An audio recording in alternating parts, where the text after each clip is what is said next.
इस लेक्चर में हम बात करेंगे बीए फोर्थ सेमेस्टर हिस्ट्री के इंपॉर्टेंट क्वेश्चंस। ठीक है, तो हिस्ट्री की हमारी जितने भी यूनिट्स हैं, मींस टोटल आपकी 8 यूनिट्स हैं, वो मैं सारी ही अपलोड कर चुकी हूँ। तो चैनल पे बीए फोर्थ सेम हिस्ट्री की प्लेलिस्ट बनी हुई है, वहाँ से आप सारे वीडियोज़ को यूनिट वाइज देख सकते हैं। और सारी ही जो यूनिट्स हैं उनके नोट्स हिंदी और इंग्लिश दोनों में ही टेलीग्राम चैनल पर आपको मिल जाएंगे। तो टेलीग्राम चैनल ज्वाइन करके वहाँ से आप सारी पीडीएफ्स को डाउनलोड कर सकते हैं।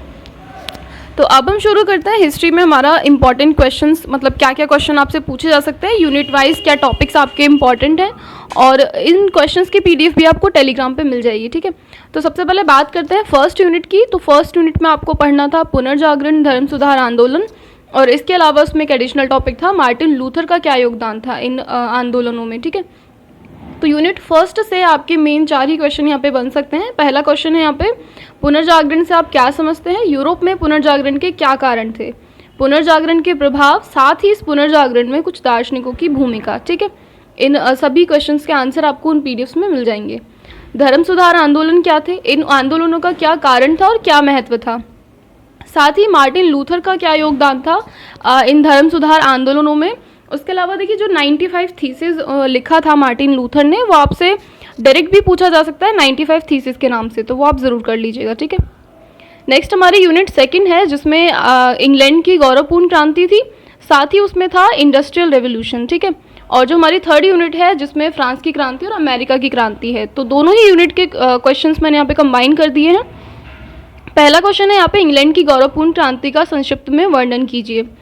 फिर जो गौरवपूर्ण क्रांति है जिसको मतलब देखिए ग्लोरियस रेवोल्यूशन के नाम से भी आपको पूछी जा सकती है, अदरवाइज गृह युद्ध या बाकी किसी भी तरीके से इसको पूछा जा सकता है, क्योंकि कोई भी खून खराबा इसमें नहीं हुआ था। तो जो गौरवपूर्ण क्रांति है उसके कारण क्या थे और उसके परिणाम क्या थे, ये आपको बताना है। उसके अलावा फ्रांस की जो 1789 की रेवोल्यूशन थी, उसके सोशल, इकोनॉमिकल और पॉलिटिकल कॉजेज़ क्या थे, ये आपको बताने हैं, और इस क्रांति का क्या महत्व रहता है। ठीक है, फ्रांस की क्रांति में कुछ दार्शनिकों की भूमिका, जैसे कि मॉन्टेस्क्यू है, वोल्टेयर है, रूसो हैं, तो तीनों ही नाम आपको याद रखने हैं, तीनों की भूमिका।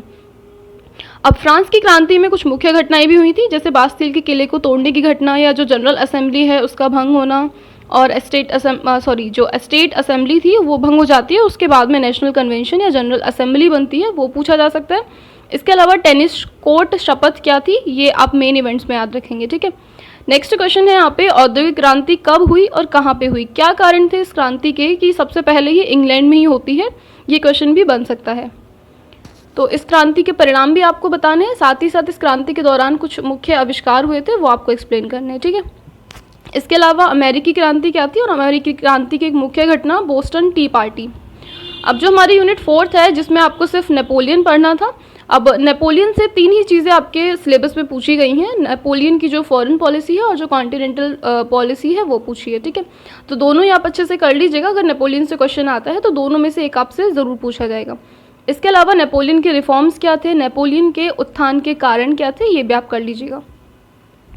नेक्स्ट यूनिट फिफ्थ थी हमारी, जर्मनी का एकीकरण और इटली का एकीकरण।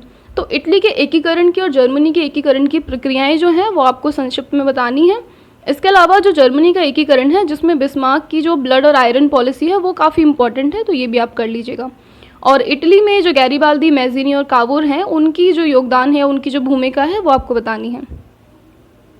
फिर आ जाते हैं यूनिट 6 पे, जिसमें आपका जो टॉपिक था वो फर्स्ट वर्ल्ड वॉर था, पेरिस पीस ट्रीटी थी, इसके अलावा ट्रीटी ऑफ वर्साई थी। तो तीनों ही टॉपिक्स आप अच्छे से कर लीजिएगा। इसके अलावा जो वुड्रो विल्सन के 14 सूत्र हैं वो आप ज़रूर पढ़ लीजिएगा। ठीक है, लॉन्ग में भी पूछे जा सकते हैं, या शॉर्ट क्वेश्चन में 14 में से कुछ 3 से 4 सूत्र आपसे पूछे जा सकते हैं। प्रथम विश्व युद्ध के क्या कारण थे, क्या परिणाम थे, वर्साई की संधि की मुख्य शर्तें क्या थी, और पेरिस शांति सम्मेलन का क्या उद्देश्य था। ठीक है, नेक्स्ट आता है यूनिट 7, जो कि है रशियन रेवोल्यूशन। तो उसमें कुछ मेन इवेंट्स हैं, जैसे कि फरवरी क्रांति और अक्टूबर क्रांति आपसे पूछी जा सकती है। रूस की क्रांति के कारण और परिणाम पूछे जा सकते हैं। अब बात करें यूनिट 8 की, तो यूनिट 8 में आपसे पूछा जा सकता है सेकेंड वर्ल्ड वॉर, इसके जो कुछ मुख्य घटनाएं हैं वो, इसके अलावा सेकेंड वर्ल्ड वॉर के कारण और परिणाम, संयुक्त राष्ट्र संघ की स्थापना के कारण और उद्देश्य, यूएनओ की असफलता के क्या कारण थे, और इसके जो प्रमुख अंग हैं वो भी आपको एक्सप्लेन करने हैं। ठीक है, तो इसी के साथ हिस्ट्री के यूनिट वाइज इंपॉर्टेंट क्वेश्चंस हमारे कंप्लीट होते हैं। इंग्लिश के जो इंपॉर्टेंट क्वेश्चन है वो मैं ऑलरेडी एक वीडियो में अपलोड कर चुकी हूँ। इसके अलावा अब जो हमारी पॉलिटी रह जाती है, पॉलिटी के क्वेश्चंस भी मैं जल्दी ही अपलोड करूँगी। ठीक है, अब ये जो क्वेश्चन अभी हमने हिंदी में देखे, आपको PDF में यहाँ पे ये सारे क्वेश्चन यूनिट वाइज इंग्लिश में भी मिल जाएंगे, ठीक है। तो PDF आप टेलीग्राम चैनल से डाउनलोड कर लीजिएगा। इसके अलावा कोई भी आपके डाउट्स हैं तो इसी वीडियो के कमेंट बॉक्स में लिख दीजिएगा, ठीक है।